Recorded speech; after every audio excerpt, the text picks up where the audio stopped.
Hello, dear friends, and welcome to our podcast dedicated to sight reading through the lens of the historically informed performance practice. My name is Darina Blogina. And I'm Sebastian Mitra. And today we have a guest. A special guest. Very special. Very special. Yes. Could you please introduce yourself? Well, I'm Barthold Kuijken, flutist. I participate in this study days on flutes in Romantic period in 19th century.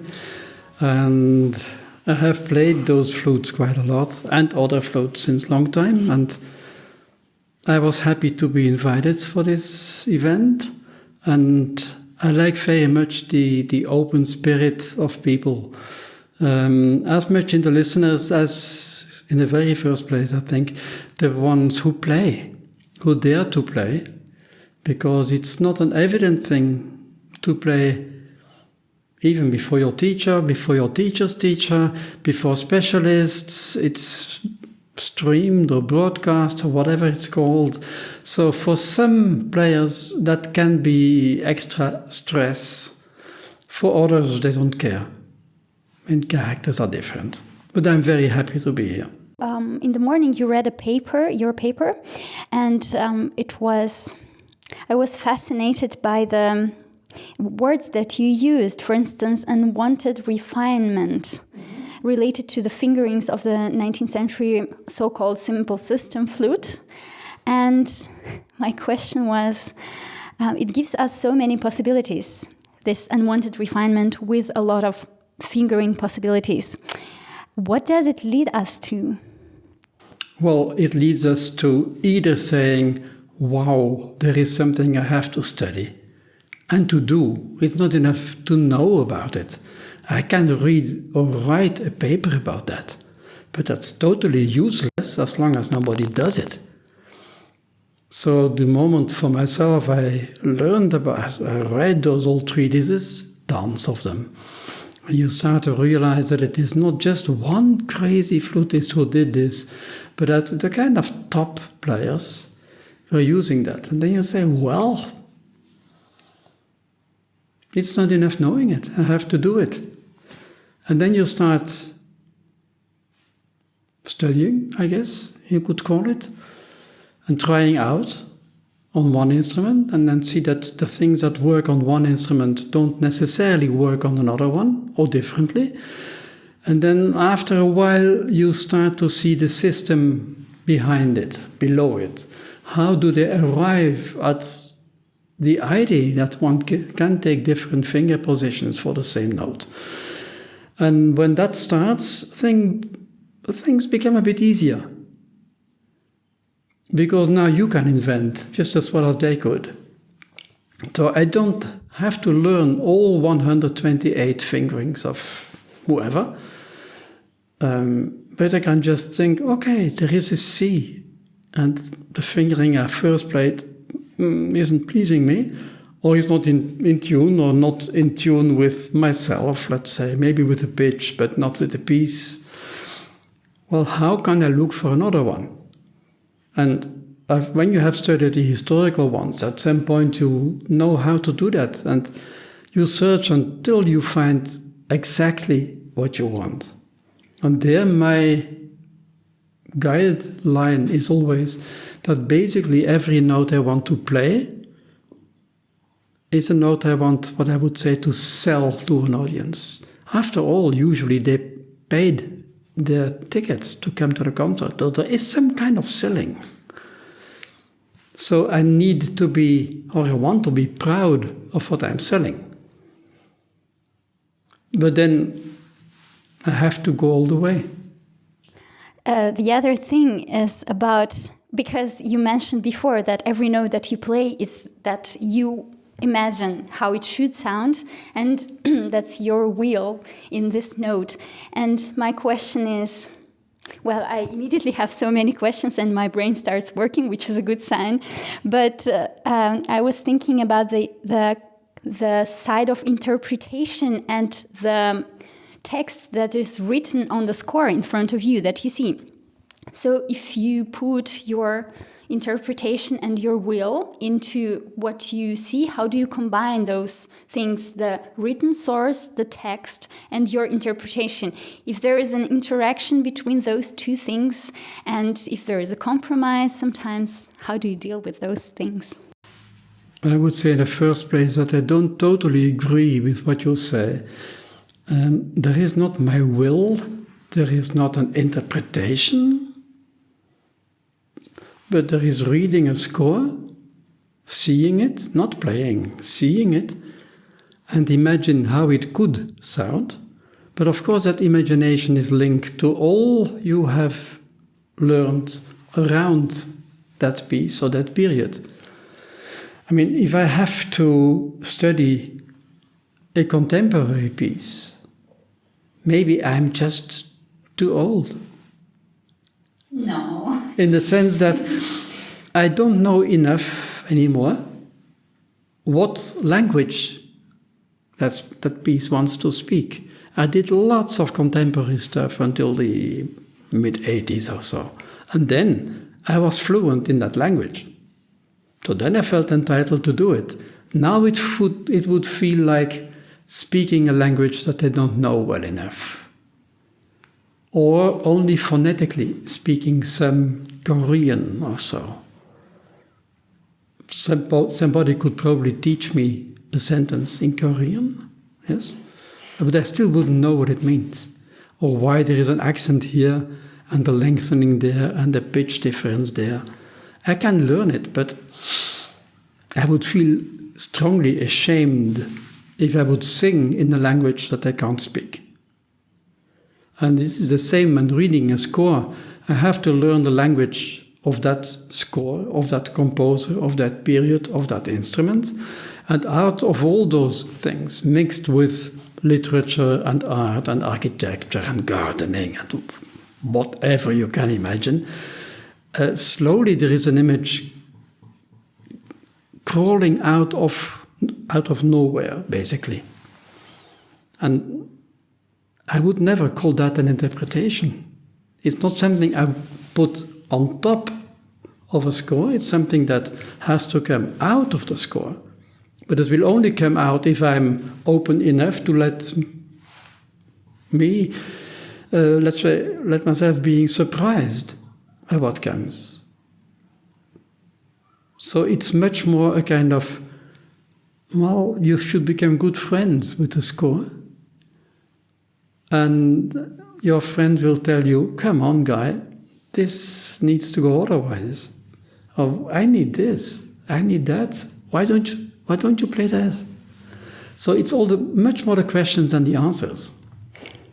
And I feel that all too often musicians have the idea, what can I do with the piece? And I think it's the totally wrong question. The question is, what does the piece ask from me? But of course, if I'm too much proud of myself, I don't let the piece ask anything from me. I just play my thing. And there I think we are wrong in whatever period.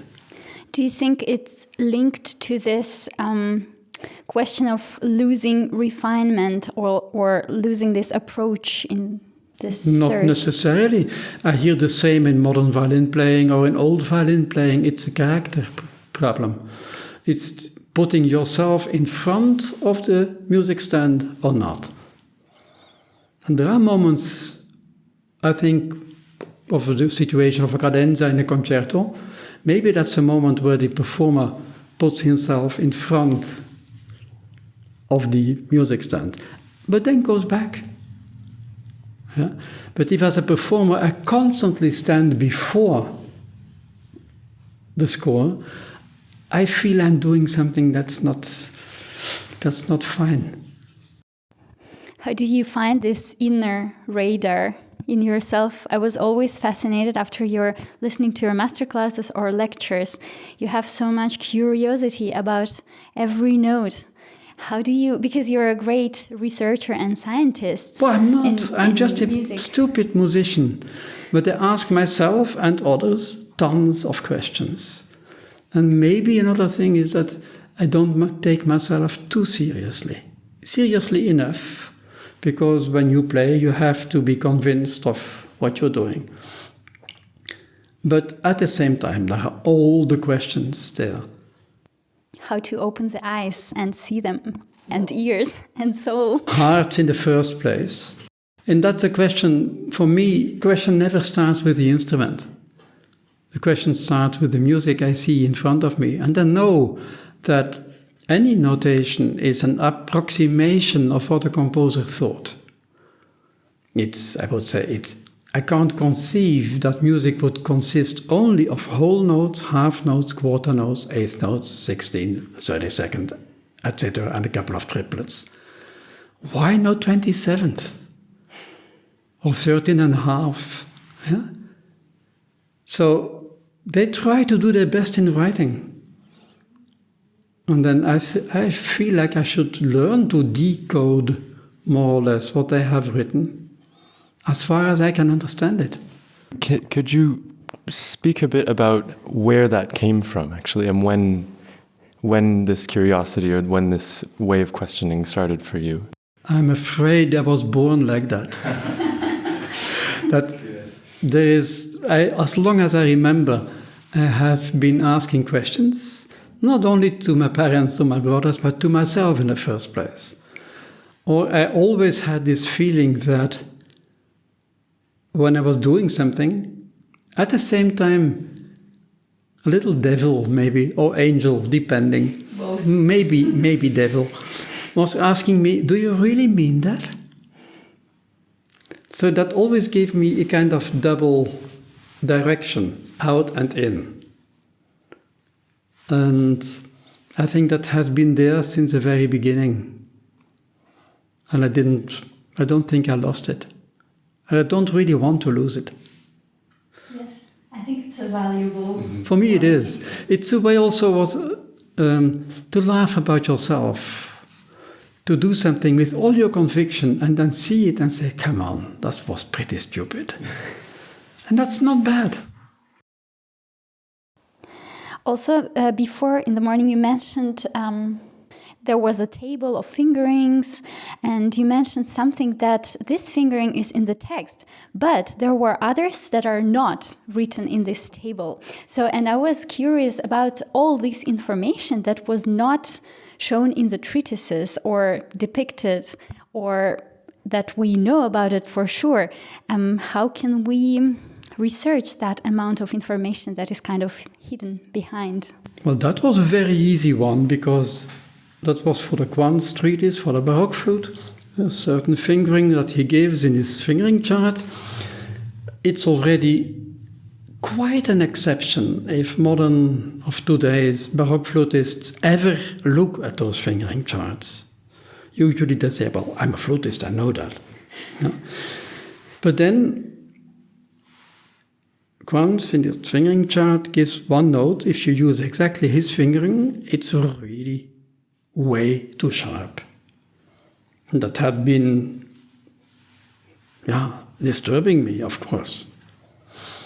But then Quantz is such a methodical mind, he writes a whole chapter of comments to his fingering chart in text form. Note number 1, on many flutes it's a bit low, you better try to lift it. Note number 3, well, watch out, since the hole is pretty small, you can't blow too much. And in fact, very detailed information, which of course nobody ever reads, because again, we think, I'm a flutist, I know this. And in that section, he writes about that one note that was way too sharp. Well, this is the fingering, but in order to bring it to the right pitch, you have to do this or this. So it's not difficult to find, it's just reading what's there. And I think that is maybe because it became so easy now to read. I mean, every treatise is for free on the internet. Before, if you wanted to buy a facsimile edition of Quantz, of Tromlitz, of Turk, or whatever, you had to pay quite a lot. And you had to wait 2 months before you got it. So there was fewer information available. It was more difficult to get it. But maybe people read it more often. Now I have the feeling that so much is available, and there are summer classes and courses and conservatories and academies and whatever. You have had so much information delivered to you, whether you want it or not, that you don't control anymore the information which has been delivered. I was waiting after the lecture I gave this morning and the master class this afternoon. I was waiting for attacks. People saying, yes, but I didn't hear them, which means they believe me. And that's probably the worst one can do with a teacher, is believe him or her. I mean, you can say, yes, thank you for telling me, and then go and check for yourself. And next week, come with a list of questions. And some teachers will be a bit angry and don't want to see you anymore. And others will be relieved that there can be kind of discussion, that students can bring in not new, but other ways of reading the same text, etc. And then it becomes fun. But maybe the system is built that way, that we are used to believe our teachers and just listen to what they are saying. And it's building up into this huge oral tradition that one teacher said to his student, their student, I don't know, and then it's been going like this for years and nobody checked the source, I think maybe it is a problem. How do you see the system of education in Europe? It's strange. Let's say, of course, our generation, we are not pioneers. I mean, started long time before us. But in the 60s, 70s, early music with capital letter, early music, big E, big M, became fashionable somehow. And one of the things typical for that period, late 60s, 70s, was you attack authority. You don't want to believe teachers. You don't want a conductor anymore who pretends to know. And look where we are now. All those people who didn't want to believe teachers and who didn't want to see a conductor before them, what are they doing? Teaching and conducting. Yeah? So that's, if I think of that, I have a little smile to myself because I'm doing just the same. But I try at least to have the decency to put myself into question, and colleagues and students and teachers. There was, when I was a student, it was normal that your teacher would tell you how to play a piece. And you just did it. Often he didn't even tell you. He just took up the instrument and played it. No explanation how to do. You heard it. Now you go home and practice until you can do it. And that's it. Which is another way of teaching, which certainly was modeled on the oral tradition in cultures where music was not transmitted by the eye, which is a weird thing on itself, but by the ear. I mean, I have friends who had stayed for a long time in India, learning to play those Indian flutes. And I say, just the same, there are 12 students sitting there and one master, and he played something, and all 12, one after the other, has to play the same. And he keeps saying, no, next one. So this is not a dead tradition. I don't say it's a bad one. But with the spirit of the late 60s, it became normal, healthy, to ask the question, I know you play this beautifully well, but why are you doing it? And that was totally new for me. My modern flute teacher, you simply didn't talk to him. And then I got another one to whom you could talk and whom you could ask questions and who would ask you questions. So the connection became more equal. between the student and the teacher. That was not the important thing. It was just that people found it normal that you don't only rely on authority.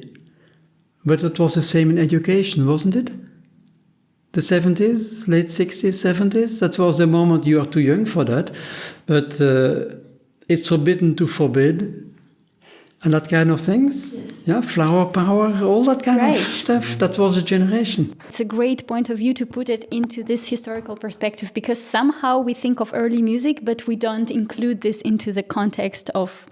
Exactly. It was just society in a certain way. And, well, I would say society has turned away from flower power. Yes, a little bit. And I think music education has turned away. In the beginning, in the, let's say, 60s, 70s, if a performer in early music was very personal and put his or her own ego in front, he would be attacked. Because they, well, that can't be right. Because it's again appealing to the ego, to the authority. But then a next generation has learned how to play the recorder or whichever instrument, and they believe that their teacher knew how to do it. So they learn it. But they didn't question. And then their students, well, they get a kind of second-hand knowledge. And so we have a kind of what they call this morning a modern historical performance practice, which I was calling something like accepted fake news.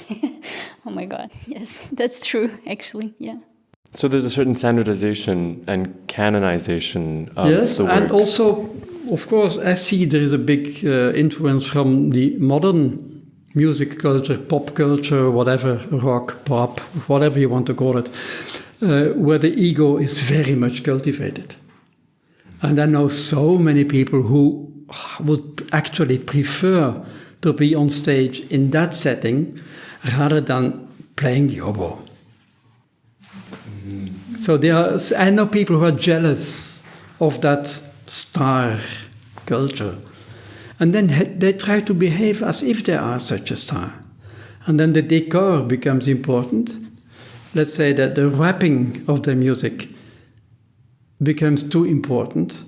And then you need 3 theorbos on stage for a simple violin sonata. Come on, but it looks so nice, wow.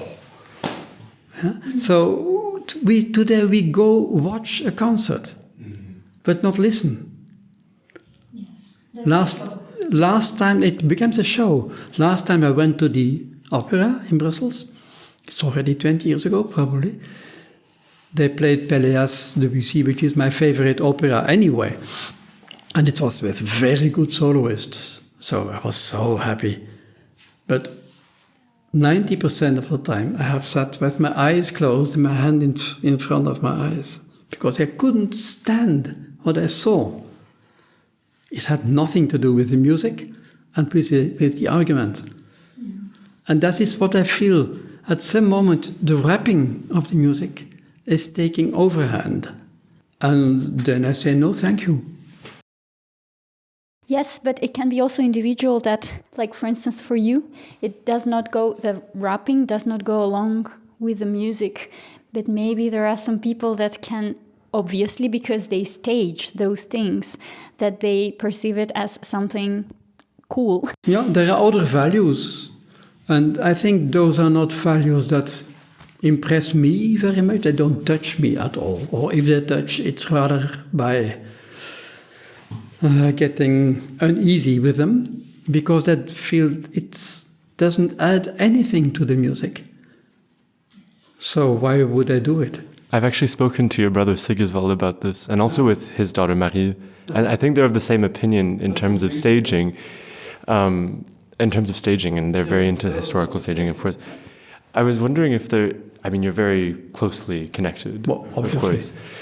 Are there things that you don't agree on, like very, very strongly, ground-based? Do you have brother? I don't, so that's...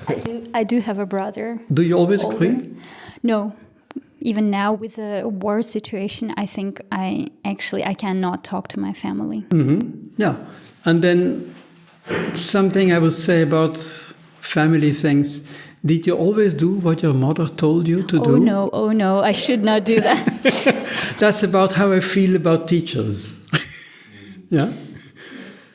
So, of course, there are things we do differently. And with our third musician brother, it's still different. And, well, we play another instrument, and in a certain way you speak another language linked to the instrument and linked to your own character. And otherwise, of course, you know each other so well as brothers that you don't need many words. Or if you need many words, it's a bad sign. And then usually when there were those discussions, at some point one said, well, let's stop and let's play. And then we started playing and we found we didn't need to continue arguing.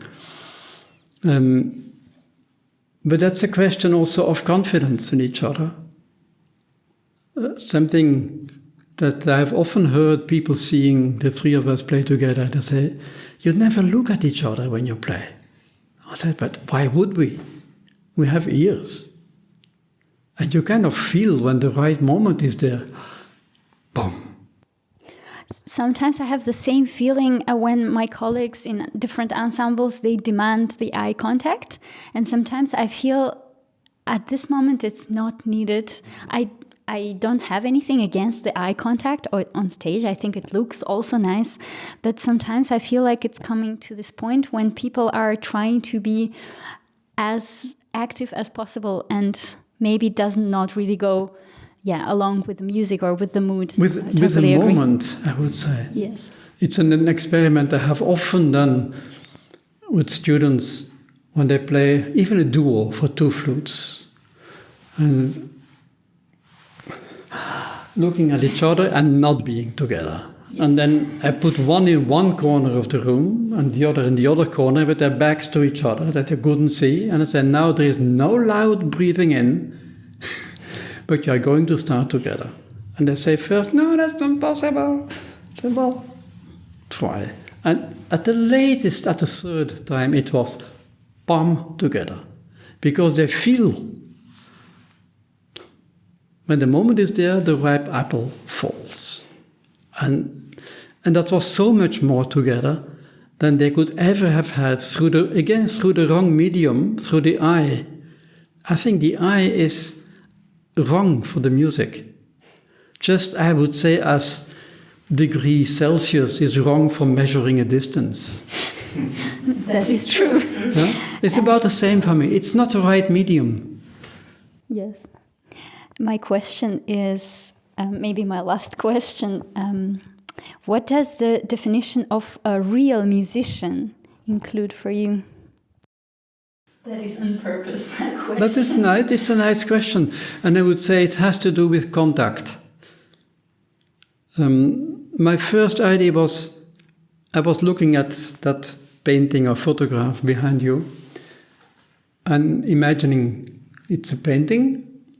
And I would say, as long as a painting is not shared with a viewer, consumer, one could almost say, it doesn't exist. A book or a nice poem that you have written, and it's in the drawer of in your office. I would say it exists the moment it takes contact with, let's say, the consumer. Yeah? That's why I can read a book 20 times, because each time I will be somebody else. I will be a day older or a year older.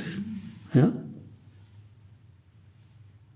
And I think with music it's about the same. Music for me doesn't exist until you hear it, not until I play it. So for me, a true musician is somebody who can make that contact between, let's say, most of the time a dead composer and a living audience. Because most of the people in the audience can't read music. I don't listen often to music because I can't read it. And then I don't need to care about, I don't like this soprano voice, or why does the cellist play out of tune, etc. It's perfect. I don't have to close my eyes because I hate the staging of the opera. Yeah? But that's kind of private thing. But for me, music is contact. It's a language. And you are Russian, are you? Yes. Yes. If you would speak Russian to me, I would not understand a lot. I might understand not the words, but the mood behind it, if I listen as a musician, but still, so much of the message will be lost. Yeah?